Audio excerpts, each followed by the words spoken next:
Tired of feeling like a failure as a parent? This video will change your perspective.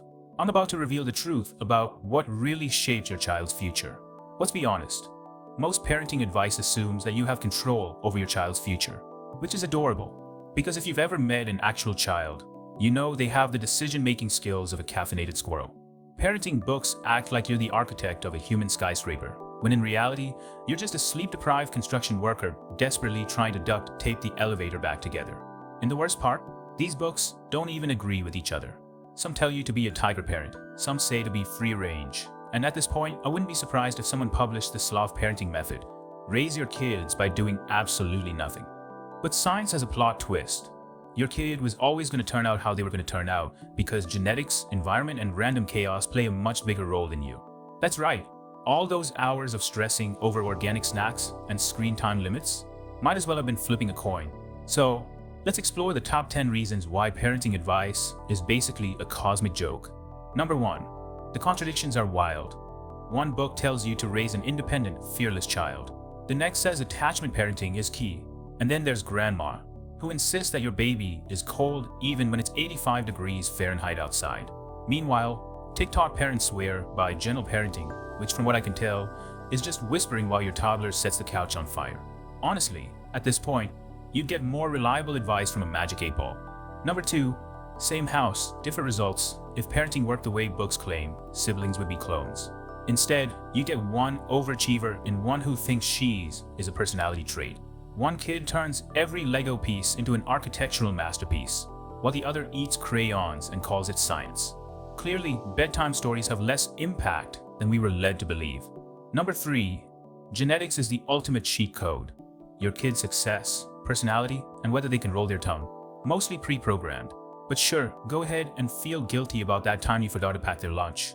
Meanwhile, some kids grow up in absolute chaos, raised by wolves or YouTube, and still become successful doctors. The universe is out here, speed-running irony. Number 4. Children are tiny, unpredictable philosophers. You can teach them valuable life lessons, and they will still quote SpongeBob as their moral compass. You tell them about kindness and hard work, and they counter with, "But Peppa Pig's dad just falls down and laughs, and he's fine." Honestly, I'm starting to think toddlers are just highly chaotic stand-up comedians with no sense of timing. Number 5. Historical parenting trends are hilarious. Our ancestors let toddlers play with knives and drink beer. Today, parents argue about BPA-free sippy cups. Spoiler, kids from both eras still turned out fine. Somehow, the caveman kids who played with fire survive, while today's kids need a PhD-level guide on how to eat a grape safely. Evolution is just trolling us at this point. Number 6. You are not the puppet master. No matter how many Mozart playlists you play in the womb, your kid might still grow up to prefer EDM and text exclusively in emojis.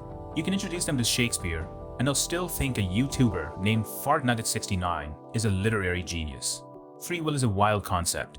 Number 7. Judgment is useless, but relentless. No matter what you do, someone will say you're doing it wrong. Too strict? Monster. Too relaxed? Neglectful. Blink at the wrong time? Clearly ruining the next generation. Meanwhile, that one parent who lets their kid eat nothing but Doritos and Coca-Cola somehow has the politest, most well-adjusted child on the planet. Number 8. Stop blaming yourself or your parents. Parents get way too much credit for success and way too much blame for failure. Sometimes kids just do kid stuff. The class topper might have raised themselves, and the kid who put a spoon in the microwave also just doing their best.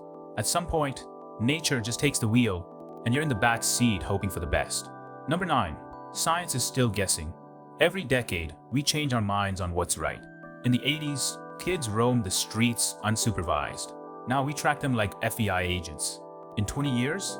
Who knows? Maybe we'll raise them in VR. By then, experts will probably say Wi-Fi exposure makes kids telepathic, and we'll all pretend we knew it all along. Number 10. Parents matter, but not in the way they think. You are not writing your child's destiny in stone. You're more like a leaf in their hurricane, gently influencing their path, but mostly just along for the ride. Some parents think they are the captain of the ship, but really, they're the emotional support pet on a rocket heading straight for the unknown. So, what is the real takeaway? I think we can relax. Your kid is going to be their own person, no matter what. Love them, guide them, and try not to step on too many Legos. Because at the end of the day, parenting isn't about control, it's about survival. And snacks. Lots and lots of snacks. Now, we talked about the absurd expectations placed on parents, But what about the things we say to our kids that might be unintentionally damaging their self-esteem? In my next video, we'll dive deep into the toxic things parents say to their children and how to break these harmful patterns. You might be surprised at how many of these phrases you've used yourself. I promise, by the end of this video, you'll have a deeper understanding of the impact of your words and gain the tools to cultivate a more positive and supportive environment for your child. Don't miss it.